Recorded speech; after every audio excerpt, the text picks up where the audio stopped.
घना जंगल, चारों तरफ अंधेरा, आसमान में बिजली चमक रही है और तेज बारिश हो रही है। सुनसान सड़क पर सिर्फ एक बाइक की हेडलाइट दिखाई दे रही है। आरव घर लौट रहा है। अचानक बाइक ठक ठक ठक और बंद हो जाती है। आरव, ओह नहीं, अभी खराब होनी थी क्या? वह कई बार बाइक स्टार्ट करने की कोशिश करता है, लेकिन इंजन चालू नहीं होता।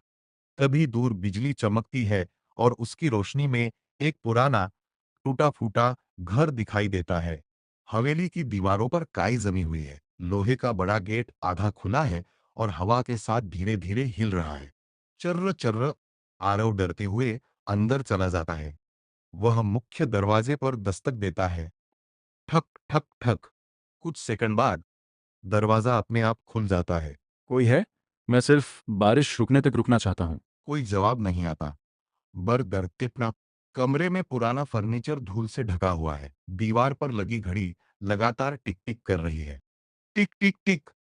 अचानक ऊपर से किसी के पैरों की आवाज आती है। ठक ठक ठक। ऊपर कोई है क्या? आरव धीरे धीरे सीढ़ियां चढ़ता है। हर कदम पर लकड़ी की सीढ़ियां चरमराती हैं। मती हम आरुंदन वड़ चर्र चर्र। ऊपर पहुंचते ही सामने एक बंद कमरा दिखाई देता है। तभी पीछे से एक धीमी और बूढ़ी आवाज सुनाई देती है। रहस्यमयी आवाज, उस कमरे का दरवाजा मत खोलना। आरव तुरंत पीछे देखता है, लेकिन वहां कोई नहीं होता। डर के बावजूद आरव धीरे धीरे दरवाजा खोलता है। चर्रर। अंदर सिर्फ एक पुरानी लकड़ी की कुर्सी रखी है। उस पर कोई बैठा है, लेकिन उसका चेहरा दीवार की तरफ है। आप कौन हैं? कोई जवाब नहीं। कुर्सी धीरे धीरे अपने आप घूमने लगती है। चर्र चर्र।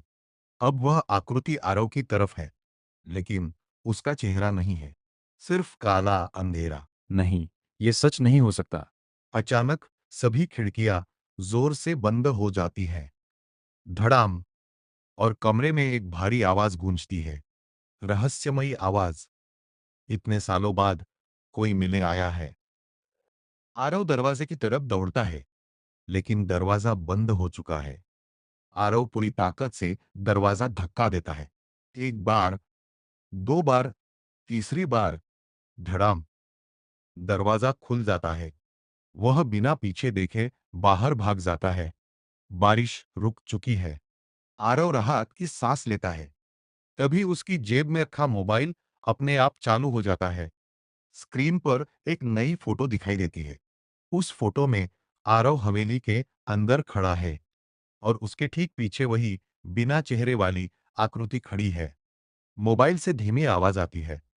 तुम तो चले गए, लेकिन मैं तुम्हारे साथ आ गया।